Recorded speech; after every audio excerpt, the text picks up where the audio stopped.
कांग्रेस के युवा नेता लोकेश शर्मा राजस्थान विधानसभा चुनाव 2023 के लिए भीलवाड़ा शहर विधानसभा सीट से कांग्रेस पार्टी में टिकट की दावेदारी कर रहे हैं। ऐसे में आज भीलवाड़ा से हजारों की संख्या में लोकेश शर्मा के स्थानीय समर्थक जयपुर में सिविल लाइन स्थित मुख्यमंत्री आवास पहुंचे और शक्ति प्रदर्शन किया। इस दौरान समर्थकों ने लोकेश शर्मा के समर्थन में नारेबाजी की और पूरे जोर शोर से मुख्यमंत्री अशोक गहलोत के सामने लोकेश शर्मा को भीलवाड़ा शहर विधानसभा सीट से टिकट देने की मांग की। पुरजोर तरीके से उठाई है। एक खास रिपोर्ट नवतेज टीवी संवाददाता शिवानी शर्मा के साथ।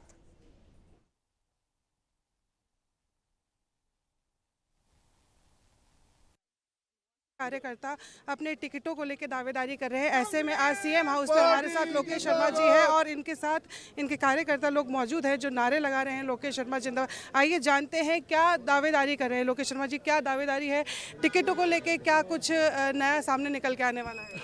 देखिए, दावेदारी तो एक कांग्रेस से प्रत्याशी के रूप में टिकट मिलने के लिए है और मुझे लगता है कि जिस तरह से युवा साथियों का स्नेह है और भीलवाड़ा से जो सारे के सारे साथी यहाँ पहुँचे हैं, उन्होंने मुख्यमंत्री जी को अपनी भावना व्यक्त की है, तो दावेदारी तो ये लोग कर रहे हैं कि इन्हें एक ऐसा चेहरा वहाँ से चाहिए जो पिछले 2 दशक से वहाँ विधायक रहे हैं, उनको हरा सके, कुछ नया वहाँ हो सके। तो ये तमाम साथियों ने, तमाम समर्थकों ने, तमाम कांग्रेस के कार्यकर्ताओं ने आकर मुख्यमंत्री जी को अपनी भावना बताई है और मुझे लगता है इन सभी की भावना के अनुरूप मुख्यमंत्री जी और केंद्रीय नेतृत्व फैसला करेंगे। सर, आप तो खुद सीएम के ओएसडी हैं, तो क्या जरूरत पड़ गई इतने सारे समर्थकों को साथ लाने की? आपकी तो वैसे ही टिकट मुझे देखिए, मुझे लगता है कि सिर्फ और सिर्फ सीएम के ओएसडी के रूप में मुझे नहीं देखा जाना चाहिए।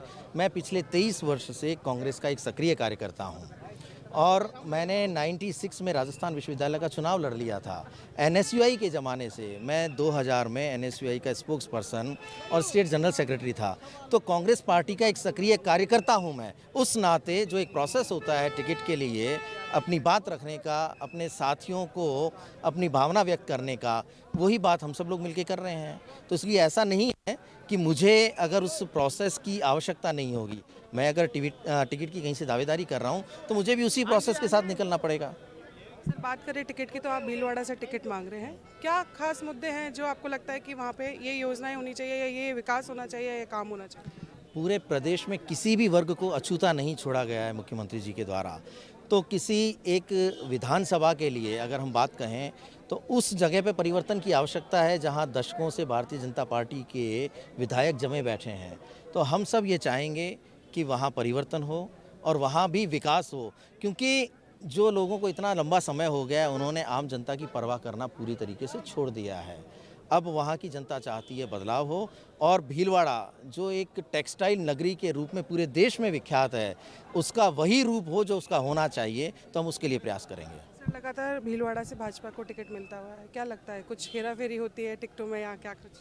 ये उनका अंदरूनी मामला है कि वो किसे टिकट देते हैं और किसे नहीं देते हैं। हम अपनी बात करते हैं। सर, अब चलो बता ही दीजिए कि टिकट का लेकर क्या चर्चा रही अंदर, क्योंकि खुशी देख के तो लग रहा है कि सब पॉजिटिव है।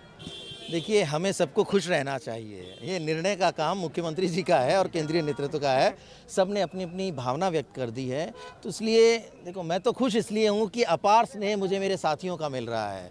इतने सारे युवा साथी जो यहाँ आज एकत्रित हुए हैं, उन सब का स्नेह मुझे मिल रहा है। सर, बात करें ईडी की, तो क्या कहना चाहेंगे, क्योंकि लगातार ईडी के छापे पड़ रहे हैं, ईडी की कार्रवाई की जा रही है? देखिए, भारतीय जनता पार्टी केंद्रीय एजेंसियों का दुरुपयोग करती है और जहाँ जहाँ भी चुनाव होते हैं उन चुनावी राज्यों में ईडी का दुरुपयोग किया जाता है।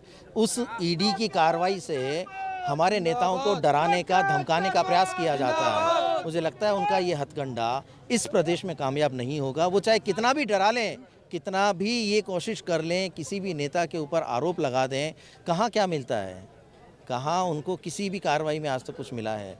वो सिर्फ और सिर्फ डराने का काम कर रहे हैं। लेकिन मैं ये दावे के साथ कह सकता हूँ कि राजस्थान में कांग्रेस ही ईडी की इन हरकतों से डरने वाला नहीं है और एकजुट होकर चुनाव जीतेगा। सर, भीलवाड़ा में पानी का एक अहम मुद्दा है, बहुत परेशानी रहती है।